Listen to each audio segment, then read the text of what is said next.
The words hit me like a sledgehammer to the gut, but I kept my face neutral. 23 years of selling used cars teaches you to hide your reactions, even when someone's telling you that your entire marriage was a lie. You were never the dream, Kurt, Jenna said, not even looking up from her coffee cup. You were Plan B, the safe choice when everything else fell through. I sat there in our kitchen, watching my wife of 15 years casually destroy our life together while she buttered her toast. The morning sun streamed through our dirty windows, highlighting the dust motes floating between us like tiny witnesses to this moment. Plan B, I repeated, tasting the words. They were bitter. Don't act all wounded, she continued, finally meeting my eyes. We both settled. The difference is I'm honest about it. Honest. That was rich, coming from someone who'd been sneaking around with George Riker for the past 6 months. Yeah, I knew about George. Hard to miss when your wife starts working late every Tuesday and Thursday, and your former best friend suddenly can't meet your eyes at the Rusty Nail anymore. So what's Plan A these days? I asked, keeping my voice steady. Still fixing cars with George, or has he moved up to fixing marriages? Her face flushed red, but she didn't deny it. That told me everything.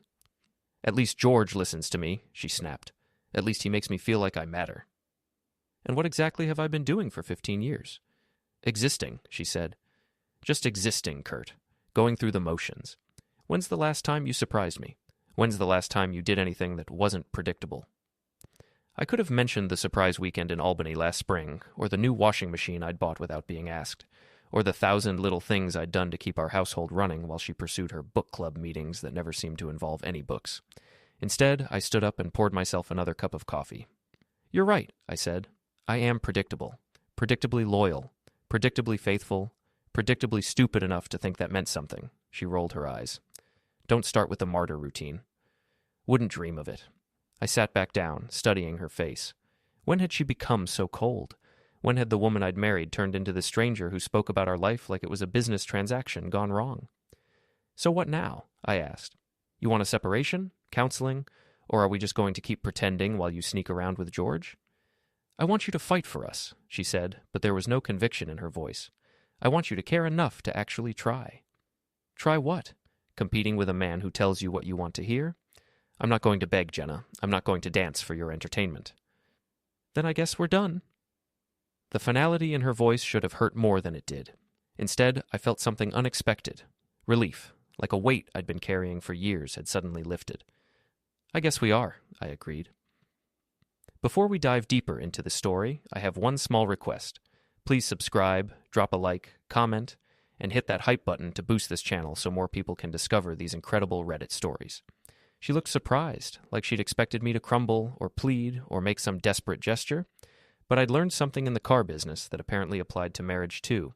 Never chase a customer who's already walking away. It only makes you look desperate and drives down your value. I'll pack some things, I said, standing up. We can figure out the details later. That's it? She asked. 15 years, and that's it? I paused at the kitchen doorway and looked back at her. She was beautiful still, in that sharp, brittle way that had attracted me when we were young, but beauty without kindness is just decoration, and I was tired of living in a museum. You said I was Plan B, I told her. Well, congratulations. You just graduated me to Plan A? My plan. And trust me, it's going to be a lot more interesting than anything you had in mind. I left her sitting there, mouth open, probably trying to figure out what I meant. Truth was, I didn't know yet myself, but for the first time in years, I was looking forward to finding out. The Sleepy Inn motel wasn't much to look at, but it was clean and cheap, and the manager didn't ask questions when I paid cash for a week in advance.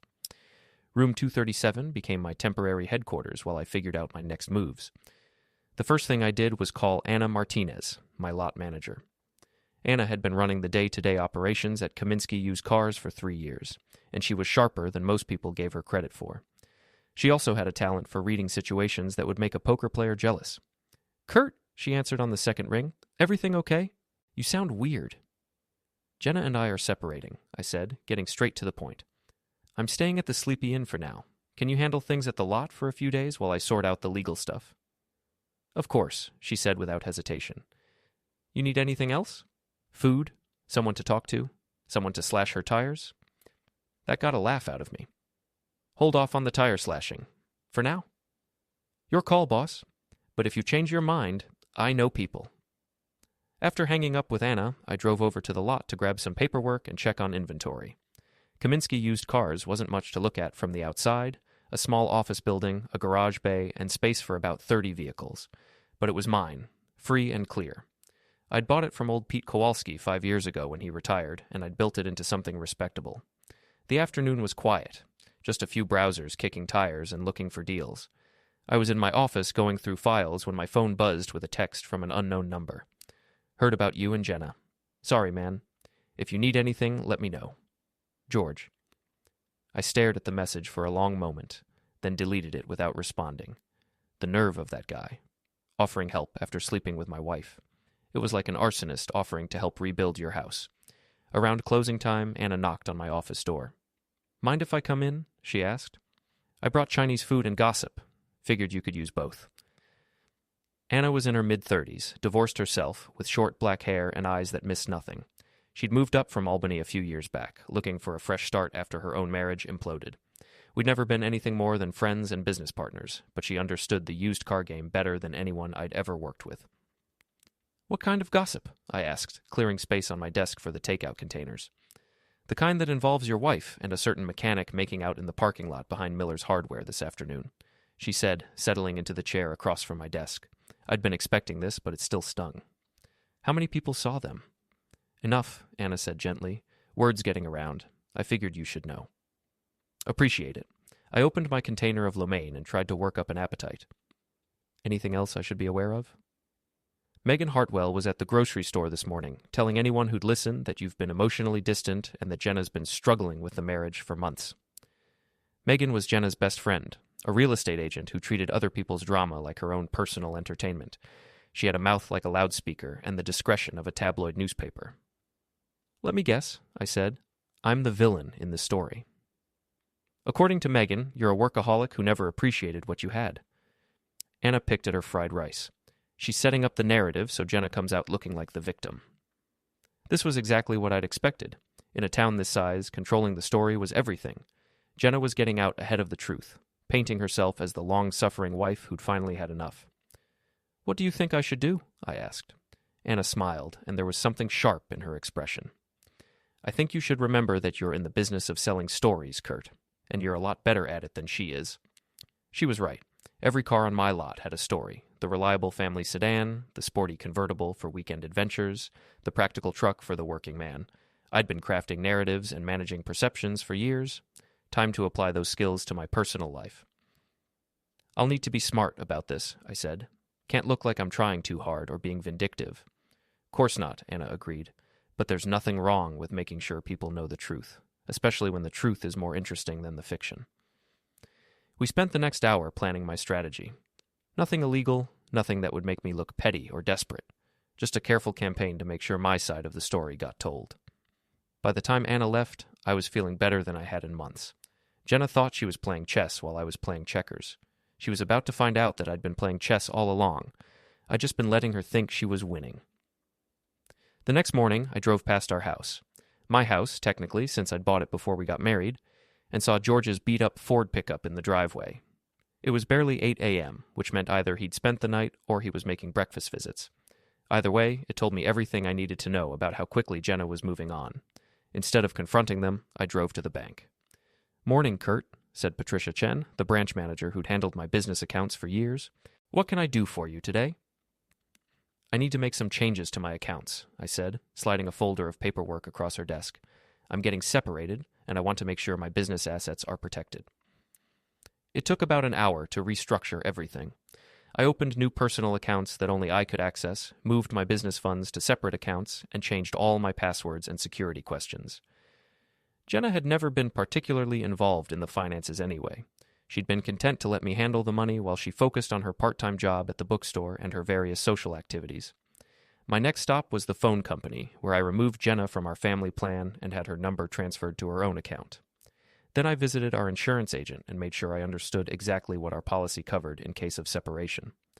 By noon, I'd effectively cut off Jenna's access to our shared resources without doing anything that could be construed as vindictive or controlling. She still had her own income and her own savings account. She just couldn't spend my money anymore.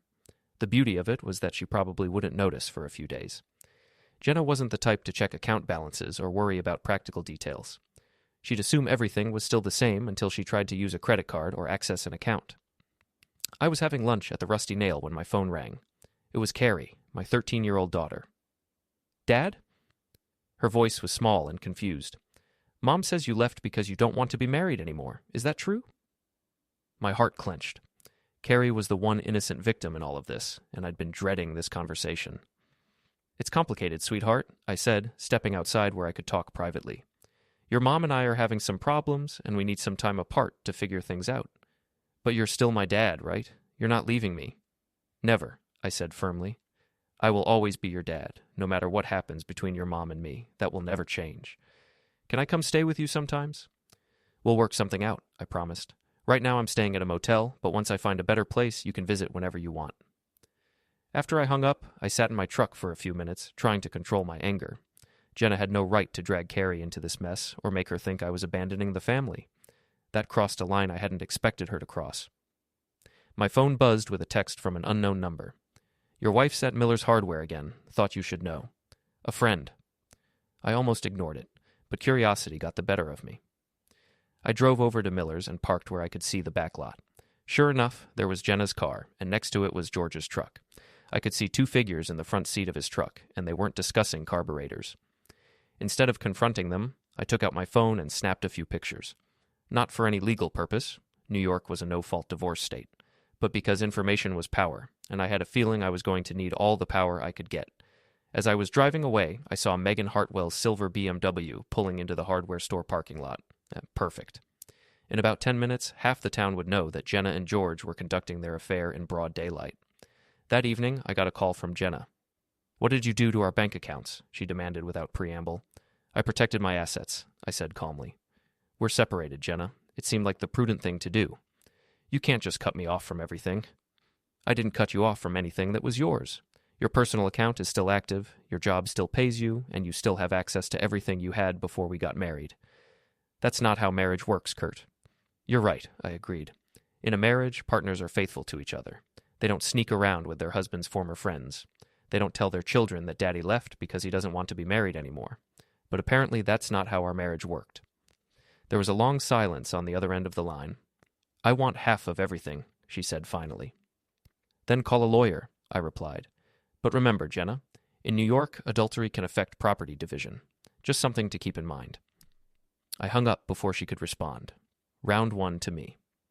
Word travels fast in a town like ours, and by the end of the week, everyone knew that Kurt and Jenna Kaminsky were separated. What they didn't all know was why, and that's where the battle for public opinion was being fought. Megan Hartwell was doing her best to paint me as the villain, spreading stories about how I was controlling with money and emotionally unavailable. But she was fighting an uphill battle, because people had eyes and they'd seen Jenna and George together. I was at the Rusty Nail Friday night, having a beer and watching the game, when Tom Bradley slid into the booth across from me. Tom owned the auto parts store and had been selling me supplies for years. "Heard about you and Jenna," he said. "Sorry, man, that's rough." "These things happen," I said, keeping my voice neutral. "Yeah, but with George Riker, that's got a sting. Guy was supposed to be your friend." I shrugged. Turns out he wasn't the man I thought he was, neither was she. "Still," Tom continued, "you'd think she'd have the decency to wait until the separation was official before parading around town with him." This was exactly the kind of conversation I'd been hoping for. I wasn't bad-mouthing Jenna or spreading rumors. I was just letting people draw their own conclusions from what they could see with their own eyes. "I'm not going to pretend it doesn't hurt," I said, "but I'd rather know the truth than live a lie." Tom nodded approvingly. "That's the right attitude. You're handling this better than most guys would." By the time I left the bar, I'd had similar conversations with half a dozen people. I hadn't said anything nasty about Jenna or George, but I'd made sure everyone understood that I was the wronged party here. Saturday morning, I was at the lot doing paperwork when Anna came in with coffee and donuts. "Thought you might want to hear the latest gossip," she said, settling into the chair across from my desk. "Always." "Megan Hartwell was at the beauty salon yesterday, trying to convince everyone that you were having an affair first. Problem is, nobody believes her. You've got a reputation for being straight arrow, and everyone's seen Jenna and George together." "What else?" "George's ex-wife Jennifer was at the grocery store yesterday, telling people that George cheated on her too. Apparently, he's got a pattern of going after married women." That was interesting. I hadn't known about George's history, but it fit with what I was learning about his character. Oh, and the best part, Anna continued with a grin. Jenna tried to use the joint credit card at Walmart yesterday. It got declined. Apparently she made quite a scene. I couldn't help but smile at that. I'm sure she did. Word is she called you some very unflattering names in front of about 20 people. Really helped her image as the innocent victim. This was working out better than I'd hoped. Jenna was doing more damage to her own reputation than I ever could. My phone rang, and I saw it was my lawyer, David Morrison. Kurt, I got your message about the separation. Can you come in Monday morning? We need to discuss your options. Sure thing, Dave. What should I expect? Well, the good news is that most of your assets are protected since you owned the house and the business before the marriage. The bad news is that she's entitled to half the marital assets accumulated during the marriage. How much are we talking about? Hard to say without doing a full accounting, but probably not as much as she's hoping for, especially if we can document the adultery. I've got photos. Good. Bring everything you have. And Kurt, don't do anything stupid. I know you're angry, but don't give her ammunition to use against you. After I hung up, Anna looked at me curiously. You're not going to do anything stupid, are you? Define stupid. Anything that could get you arrested or make you look like the bad guy. Then no, I assured her. I'm going to be the model of restraint and dignity, but that doesn't mean I'm going to be passive. What do you have in mind? I leaned back in my chair, thinking.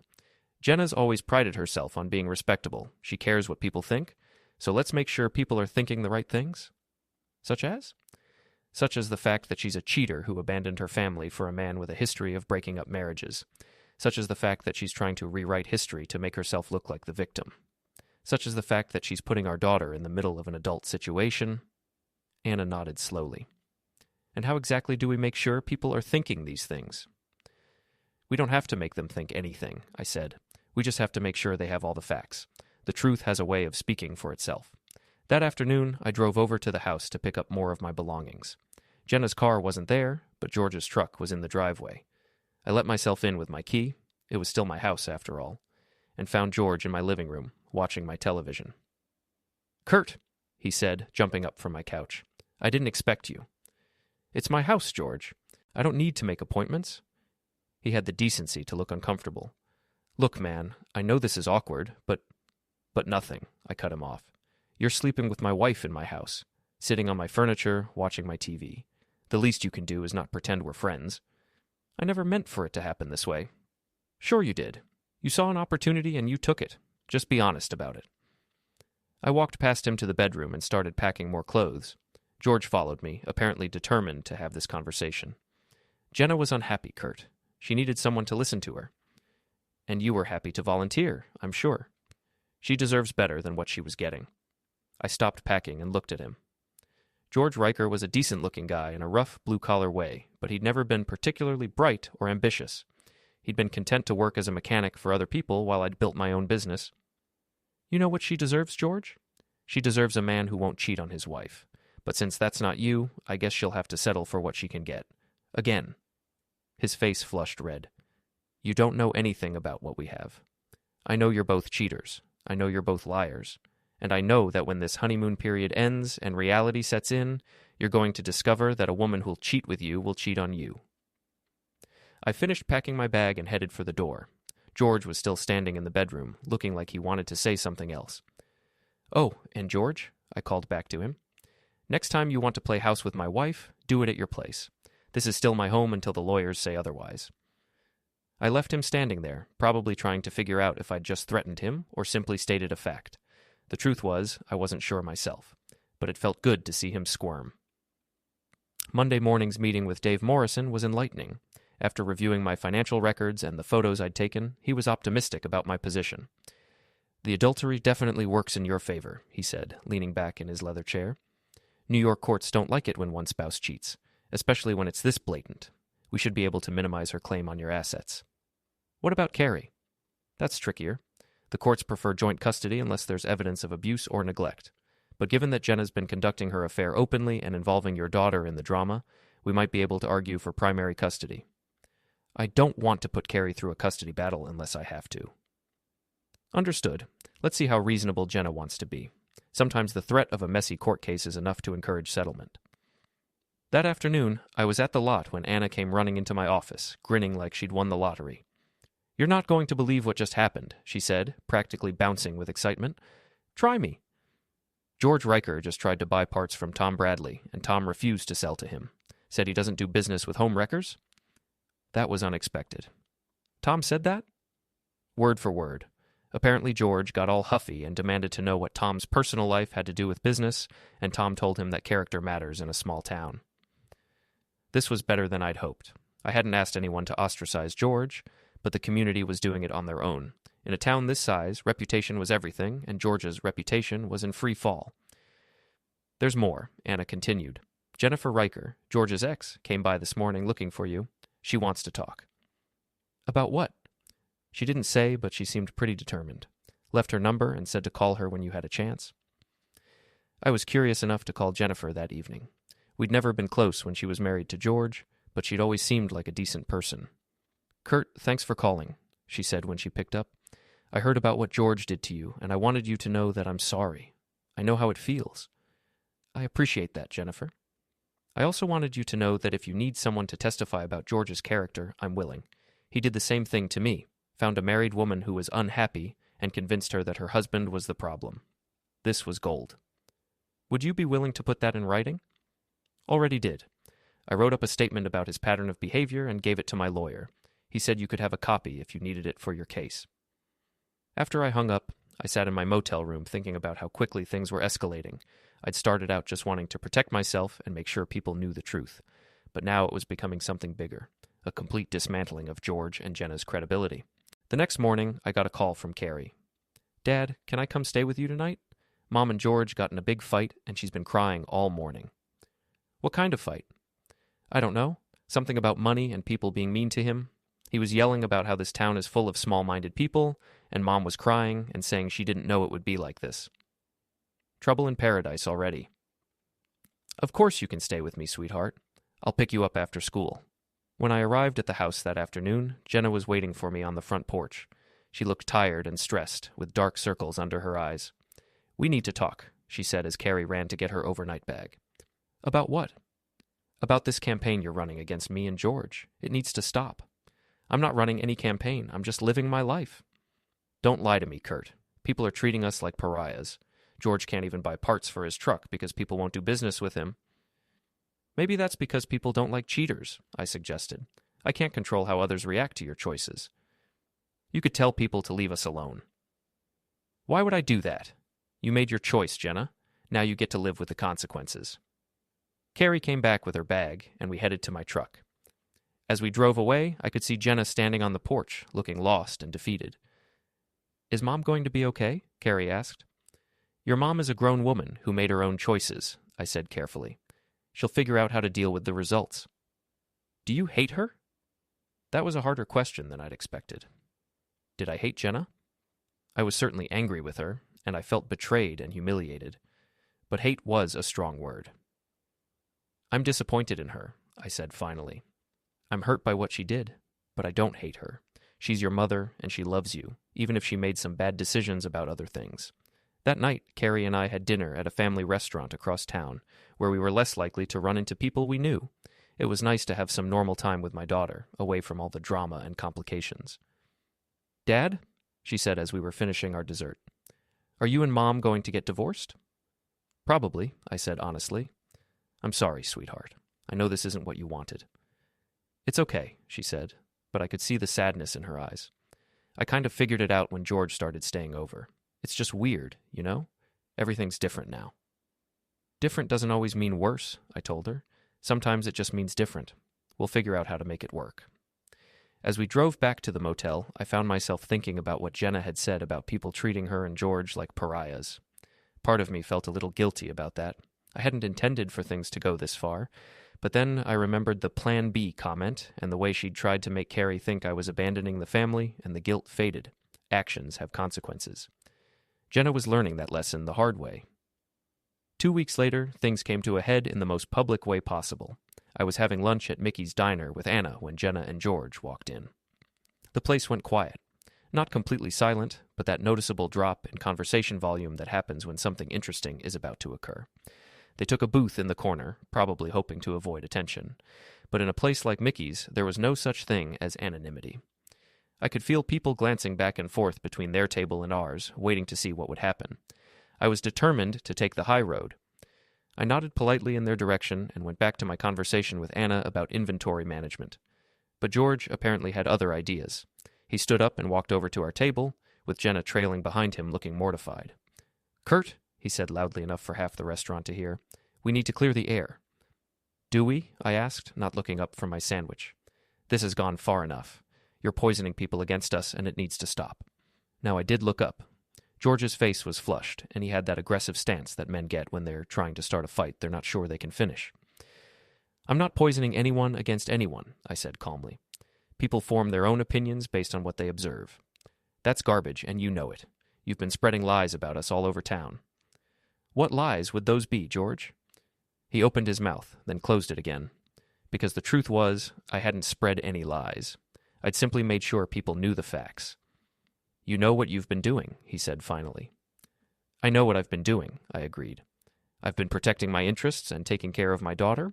If that makes your life uncomfortable, well, maybe you should have thought about that before you decided to sleep with my wife." The restaurant was completely quiet now. This was the kind of drama that would be talked about for months. "I didn't plan for this to happen," George said, his voice getting louder. "But Jenna was miserable with you. She needed someone who actually cared about her." "And you were happy to volunteer, I'm sure." "At least I make her happy. At least I listen to her. At least I don't treat her like she's just another piece of furniture." I set down my sandwich and looked at him. Really looked at him. George Riker was a man who'd never owned anything of value, never built anything lasting, never taken responsibility for anything more complicated than fixing an engine, and now he was lecturing me about relationships. "You want to know what I think, George," I said, standing up. "I think you're a man who takes things that don't belong to him because it's easier than earning something of his own. I think you saw a woman who was going through a rough patch, and you took advantage of that instead of encouraging her to work on her marriage. And I think that when the novelty wears off and real life sets in, you're going to discover that you're not as good at relationships as you think you are." "That's not," he started. "I'm not finished," I cut him off. "You want people to stop treating you like a pariah. Then stop acting like one. You want respect? Then do something respectable. You want people to think you're a good man? Then stop proving them wrong." George's face was bright red now. "You think you're so much better than everyone else, don't you? You think because you own a business and wear nice clothes that makes you special?" "No," I said quietly. "I think that because I keep my promises and honor my commitments and don't steal other men's wives, that makes me decent. It's not a high bar, George. Most people clear it easily." He took a step closer, and for a moment I thought he might actually take a swing at me. But then Jenna grabbed his arm. "George, please," she said. "Let's just go." "No," he said, shaking her off. "I'm tired of this guy acting like he's some kind of saint." "You want to know the truth about your precious Kurt?" he said, addressing the restaurant. "He's a cold, selfish man who cared more about his business than his family. Jenna told me how lonely she was, how ignored she felt." "And you were happy to comfort her," I said. "How noble of you." "At least I was there for her." "You were there for her because you wanted something from her," I replied. "If you'd actually cared about Jenna's happiness, you would have encouraged her to talk to me about her problems instead of talking to you about them." I could see people nodding around the restaurant. This was exactly the kind of logic that resonated in a small town. "But that's not what you did," I continued. "You saw an opportunity to take something that belonged to someone else, and you took it, just like you've always done." George looked like he was about to explode. "You sanctimonious—" "George, stop," Jenna said urgently. "Please, let's just leave." But George was past listening. "You think you won something here? You think you came out ahead? She never loved you, Kurt. She told me that. She said you were just a safe choice, a backup plan when nothing better came along." The restaurant was silent. I could feel every eye in the place on me, waiting to see how I'd react to that public humiliation. I smiled. "You know what, George? You're absolutely right. She did say that. In fact, those were her exact words, that I was Plan B, not the dream." George looked confused, like he'd expected me to crumble or get angry. "And you know what else?" I continued. "I'm grateful she told me, because it helped me realize that I was wasting my time on someone who didn't appreciate what she had. So thank you, both of you, for making it clear that I deserve better." I threw a 20 on the table to cover my meal and Anna's. "Enjoy your lunch," I said pleasantly. "And George, next time you want to have a public confrontation, you might want to make sure you're not proving my point for me." As Anna and I walked out, I could hear the buzz of conversation starting up behind us.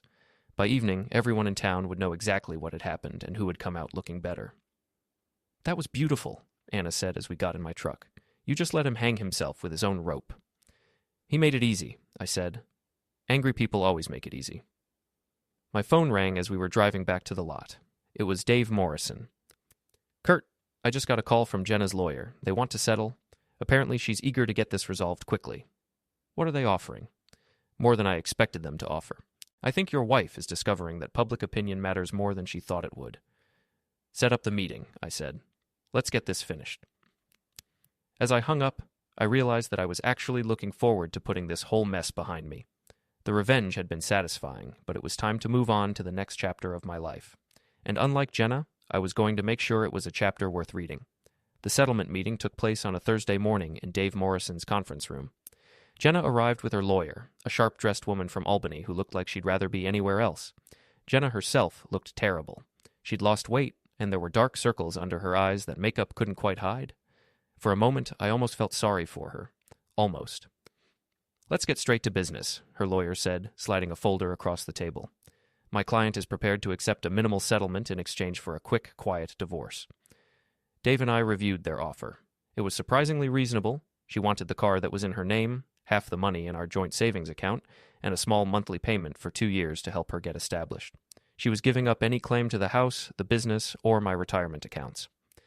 "This is acceptable," Dave said after conferring with me, "but we want joint custody of Carrie, with Kurt having primary residence." "Agreed," Jenna's lawyer said quickly. "My client recognizes that stability is important for the child." I looked at Jenna. She was staring at her hands, not meeting my eyes. "There's one more thing," I said. "I want it in writing that neither of us will disparage the other to Carrie or in public. What happened between us is between us. Our daughter doesn't need to hear about it for the rest of her life." Jenna finally looked up. "I can agree to that." The lawyers spent another hour working out the details, but the hard part was over. In 6 weeks, I'd be officially divorced and free to start over. As we were leaving the building, Jenna caught up with me in the parking lot. "Kurt, wait." I stopped and turned around. She looked small and defeated, nothing like the confident woman who'd told me I was Plan B just a few weeks earlier. "I'm sorry," she said. "I know that doesn't fix anything, but I wanted you to know that I'm sorry for how I handled this. You didn't deserve what I did to you." "No," I agreed. "I didn't. I thought I wanted something different. I thought George was going to be this great romance, this passionate love affair. But it turns out that passion fades pretty quickly when people won't talk to you at the grocery store." "What happened to George?" "He left town last week. Said he couldn't handle the pressure, that people were being unfair to him." She laughed bitterly. "Turns out my great love story was just another case of a man who wanted what he couldn't have and lost interest once he had it." I should have felt vindicated, but mostly I just felt tired. "I hope you figure out what you actually want, Jenna, for Carrie's sake, if not for your own." "I know what I want now," she said. "I want to be the kind of person who deserves good things. I want to be someone my daughter can be proud of." "Then do that," I said. "It's never too late to start over." As I drove away, I found myself thinking about second chances and new beginnings. Jenna had made her choices and would have to live with the consequences, but that didn't mean she couldn't learn from them and do better going forward. That evening, I took Carrie out for dinner to tell her about the settlement. "So you and Mom are definitely getting divorced?" she asked. "Yes, but that doesn't change anything between you and me, or between you and your mom. We're both still your parents, and we both love you." "Where will I live?" "With me most of the time, but you can visit your mom whenever you want. We're going to work together to make sure you feel comfortable and secure." "What about George?" "George isn't part of our family anymore, but if your mom finds someone else someday who makes her happy and treats you well, then we'll deal with that when it happens." Carrie nodded thoughtfully. "I'm sorry this happened, Dad."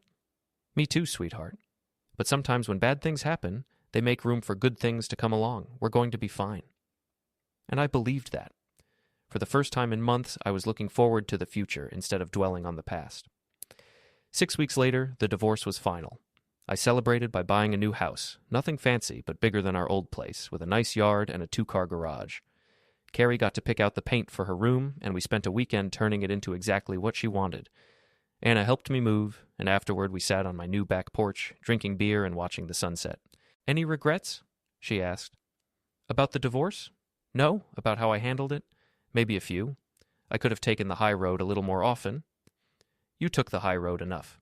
Sometimes people need to face consequences for their actions. Maybe, but I don't want to be the kind of man who holds grudges or seeks revenge. That's not who I want to be. Then don't be. You got your life back, Kurt. What you do with it now is up to you. She was right. The revenge was over, the divorce was final, and I had a clean slate. Time to focus on building something positive instead of tearing down something negative. 3 months later, I heard that Jenna had moved to Albany and was working at a bookstore there. She called Carrie regularly and visited every other weekend, just like we'd agreed. She seemed to be doing better, finding her footing as a single woman. George, according to the local gossip network, had moved somewhere down south and was working in a garage there. I didn't wish him ill, but I didn't wish him well either. He was just a chapter in my story that was now closed. As for me, I was discovering that life as a single father and business owner had its own rewards. Carrie and I had grown closer, and the business was doing better than ever. Anna had become not just my manager, but one of my closest friends. One evening, as I was closing up the lot, I found myself thinking about that morning when Jenna had told me I was Plan B. At the time, it had felt like the end of the world. But now I realized it had actually been a beginning.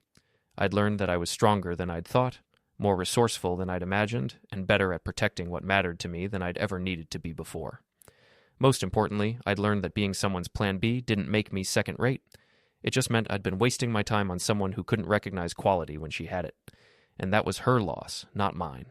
I locked up the office, got in my truck, and drove home to my daughter and my new life. Behind me, the lot lights went out one by one, leaving the past in darkness where it belonged.